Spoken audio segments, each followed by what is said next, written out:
And we can begin. Good night, everybody. It is way too late and I should be going to bed, but I am having a lot of thoughts because I've just finished a book and I am having thoughts about a finale to a show that I've already talked about, and I feel very, very inspired to talk about all of it because it's like really important actually. So how about we do that? So if you don't know me in real life, and even if you do know me in real life, you may not know this, but I'm actually a massive Dan Brown fan. He's my guilty pleasure. I am also a massive culture and art nerd, and that's why his specific writing really, really appeals to me. First book by Dan Brown that I read was Angels and Demons. It was like a year or so ago, a little bit less.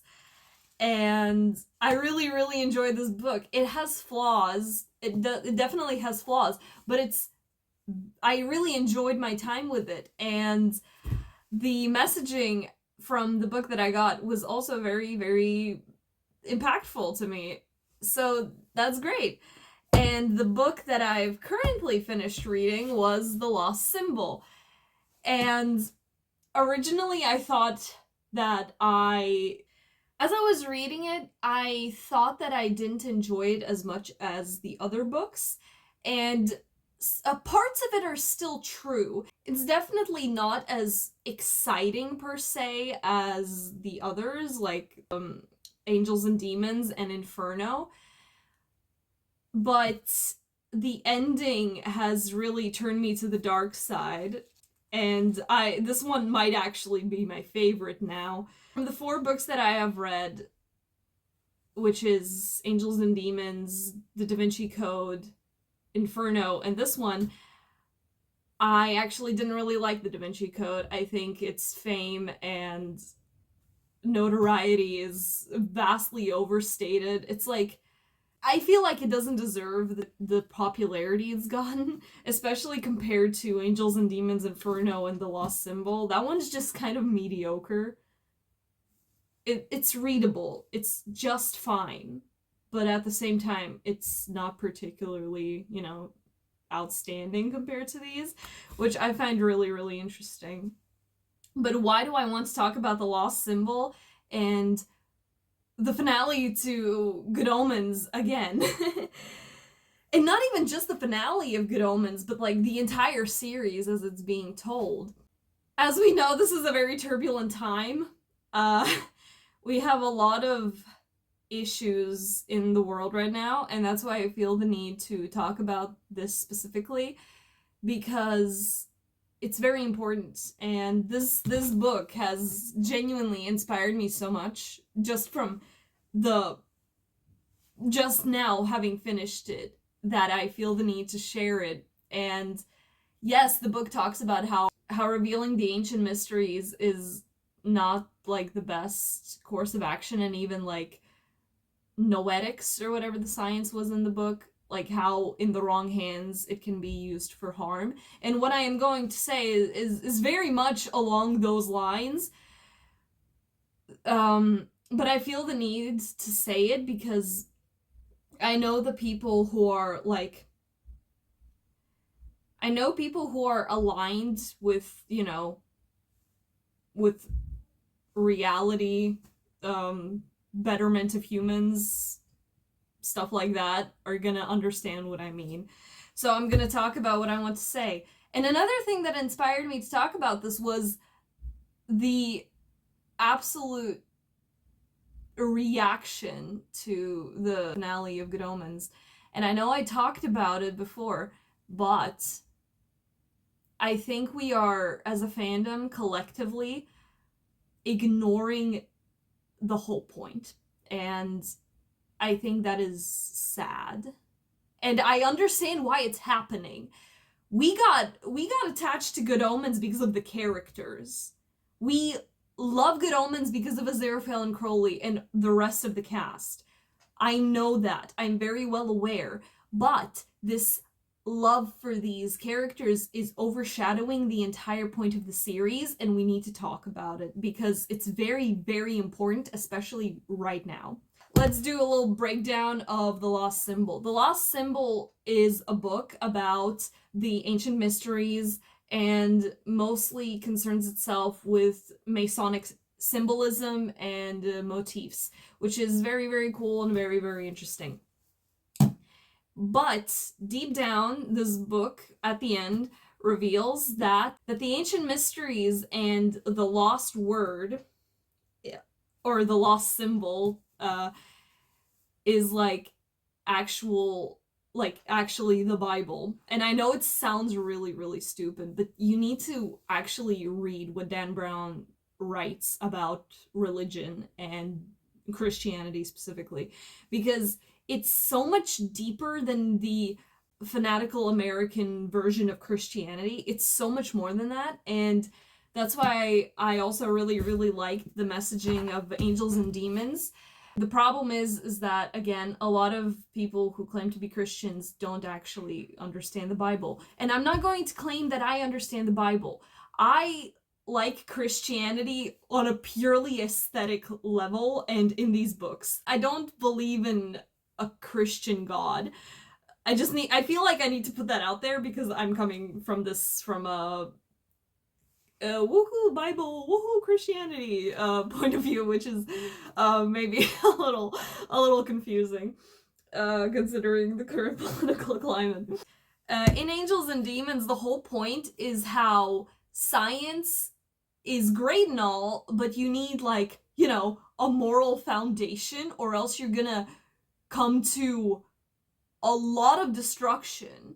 Because, like, you can create all these wonderful inventions, but in the wrong hands, they can be so destructive. So you need to lay, like, an actual moral foundation before you let it out into the world. And of course, this book takes place in the Vatican. It's very, like, you know, the moral foundation they are looking for is, like, you know, religion. Maybe not organized religion necessarily, but that's the whole point of, like, how do you rectify science and religion when they're so divided? You unite them by finding your morals through religion while seeking scientific developments and breakthroughs. And that's why I really like this book. It's just the problem of people not using, you know, religion responsibly. And a similar message can be found in this book, where the world, the whole point of, like, noetic science in this book, as is described by Dan Brown. I haven't looked into noetics. I don't know anything about it aside from what's in this book. But the point of noetic science is the idea that human thought can affect reality in like physically affect reality. In a sense, I agree with this. Maybe, like, again, this book also has the question between what's meant as symbolism and allegory and what's meant to be taken literally. This book goes for very, very literal explanations for, like, everything, even though Robert Langdon the entire time is like, but that's supposed to be, like, a metaphor. What the fuck is going on? And as a person who knows nothing of noetic science, who doesn't know anything about, like, actual real world basis for that, I would also take that as sort of metaphorical. Like, our thoughts translate into our actions, and, you know, the body keeps the score, wherein the thoughts that we have in our mental state does actually impact us physically. Therefore, they are correct that our thoughts are able to manifest in reality to whatever extent. Again, just like with the science and Angels and Demons, this idea is very, very cool, unless it's in the hands of the wrong people who will use this for destruction. And again, the book comes to the conclusion that to remedy this, everybody needs to, you know, basically get their shit together. And how that works is by finding oneself. And what's really, really interesting about this book is the lost word. And I don't even know where to start with this. In the book, the lost word is literally every single religious text in the world. well, like, fundamental, like fundamental religious text. And Dan Brown puts out the idea that the Bible and other, the other religious texts aren't supposed to be taken literally. And I fully agree with him on that. Because, like, they're parables, they are fables. You're supposed to take the messaging of it, not take the word literally. And holy shit. And just on like a purely literary level, I really enjoyed this book because it combines like so many things that I enjoy in literature. Like one of them being the prodigal, right? The prodigal son, which is a story that I like. I really enjoy the story. Like, I don't know why I'm so fixated on it. It might be because of Rudolf's Blaumann. He also has the prodigal son story, and I'm a really big fan of it. And all that, and like the story of Abraham and Isaac and everything, and like just how tragic of a character Zachary Solomon is. Like, he is the embodiment of taking the religious teachings literally, and it is his downfall at the end. And it's so sad. Like, I don't know how else to put it. Like, from all the other villains from Dan Brown's books, I have never actually felt sorry for any of them, really. No. Whatever the guy's name in Angels and Demons was, I felt sorry for him. A little, I think, if I remember right. It's been a while since I read this book, but I actually, like, I was so sad when Zachary died, because, like, literally just spend more time with your dad and you wouldn't be in this situation.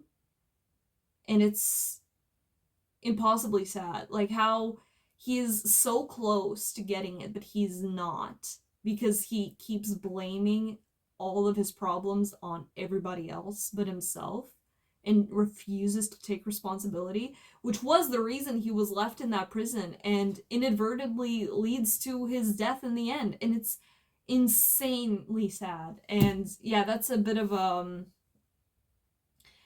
spoiler, but again, I don't know who's gonna be reading this book now. How does this tie into Good Omens? We, as a fandom, are overlooking the point of Good Omens so hard, and I understand why. We are incredibly attached to the characters. The reason we wanted more Good Omens to begin with was because we wanted more Crowley and Aziraphale. The reason we wanted to see the finale was because we wanted to see Crowley and Aziraphale back together. And that's all well and good. Don't get me wrong. I love characters. Characters are one of the things that actually make a book worth reading to me. However, that can't be all of it. Because the messaging of the finale and the messaging of the entire series of Good Omens is so incredibly important, especially right now. And the fact that we are collectively ignoring it because we didn't get the ending we wanted, or we are just too caught up in the characters, is so unbelievably sad, because we need to be talking about it more. The lost symbol reveals at the end that the whole point of the story is that you are God. Do thee not know that thee are gods? And what does that mean? That means that we are creators of our reality. I think I need to find the quote because it's so good. It puts into like words so well. I just need to find it. Robert, you and I both know that the ancients would be horrified if they saw how their teachings have been perverted, how religion has established itself as a toll booth to heaven, how warriors march into battle believing God favors their cause. We've lost the word, and yet its true meaning is still within reach, right before our eyes. It exists in all the enduring texts from the Bible to the... Holy shit. Bhagavad Gita to the Quran and beyond. All these texts are revered upon the altars of Freemasonry because Masons understand what the world seems to have forgotten, that each of these texts, in its own way, is quietly whispering the same exact message. Peter's voice swelled with emotion. Know ye not that ye are gods? Langdon was struck by the way this famous ancient saying kept surfacing tonight. He had reflected upon it while talking to Galloway and also at the Capitol building while trying to explain the hypothesis of Washington. Peter lowered his voice to a whisper. The Buddha said you are God yourself. Jesus taught that the kingdom of God is within you, and even promised us, the works I do, you can do, and greater. Even the first anti-pope, Hippolytus of Rome, quoted the same message first uttered by the Gnostic teacher Monoimus. Abandon the search for God. Instead, take yourself as the starting place. And with that, the book goes into the thought of we are too wrapped up in the idea of an all-knowing God, like the traditional notion of God, that we forget that we actually create the world we live in right now. And that directly ties into Good Omens, because the whole point of Good Omens is to shake the bonds of the past and embrace the fact that you are capable of creation. The whole ending of Good Omens, the book, and the first season of the show was that the Antichrist, Adam, literally says, I will not be like you, my father Satan. I will do my own thing. And then he does.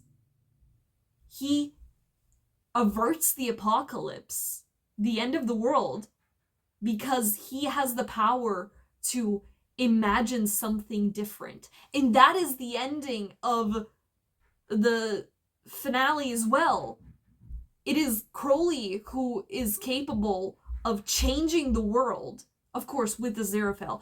But the point is, they can imagine a different way of being that isn't like it was before. And that's what gives them the power to change it. The Lost Symbol and Good Omens agree that in a world where we are capable of doing things, anything, our thoughts are capable of changing the world. Our thoughts are capable of so much if we just apply them, if we materialize them, if we come together as a collective. Because again, God is plural. In the book itself it says, hold on, I actually saved this part. Langdon realized he had all but forgotten the old key the architect had given them, and why they had come up here. As a new wave of exhaustion engulfed him, Langdon shut his eyes. In the darkness of his mind, he found himself thinking about universal consciousness, about Plato's writings on the mind of the world, and gathering God, and Jung's collective unconscious. The notion was as simple as it was startling. God is found in the collection of many, rather than the one. Elohim, Langdon said suddenly, his eyes flying open again as he made an unexpected connection. I'm sorry? Catherine was still gazing down at him. Elohim, he repeated. The Hebrew word for God in the Old Testament. I've always wondered about it. Catherine gave a knowing smile. Yes, the world is plural. Exactly. Langdon had never understood why the very first passage of the Bible referred to God as a plural being. Elohim. The Almighty God in Genesis was described not as one, but as many. God is plural, Catherine whispered, because the minds of man are plural. Langdon's thoughts were spiraling now. Dreams, memories, hopes, fears, and revelations, all swirling above him in the rotunda dome.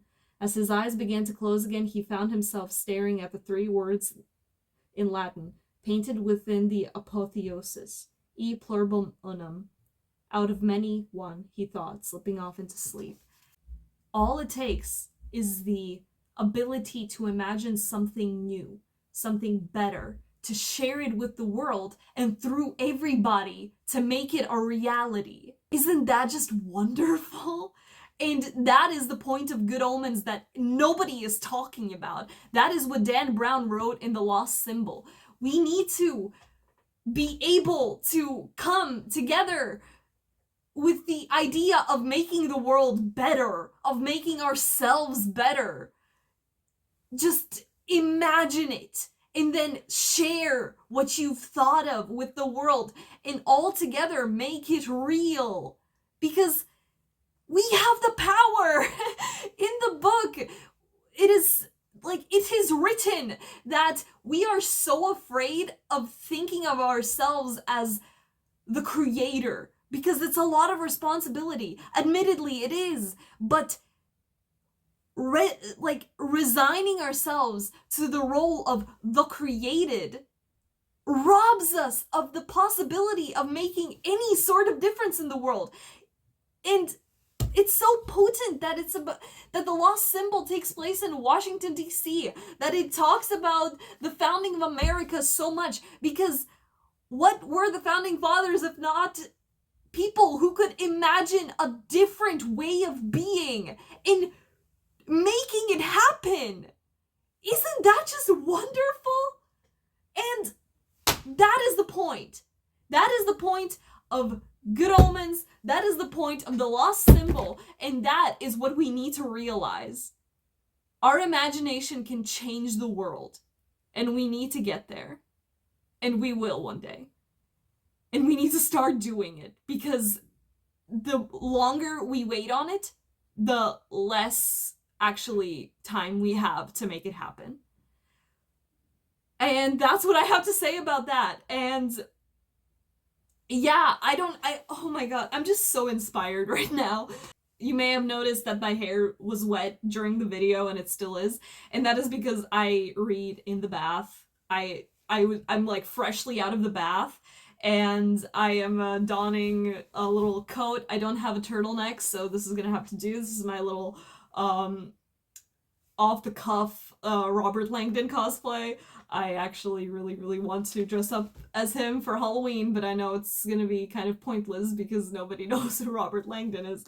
Another thing is that it just pissed me off so bad seeing the discourse of the Good Omens fandom, to the point where I have to like remind myself I can't fucking go on Tumblr because it makes me so mad. And it's so sad because like we're so attached to Crowley and Aziraphale that we couldn't even absorb the meaning of the finale, even though it was so literally spelled out for us. People are just so like upset or so defensive that we can't actually discuss the important message of imagine something better and make it happen in this current world that we live in. That is insane. So yeah, that's what I wanted to say. Thank you for watching, and I'll see you in another video. Goodbye.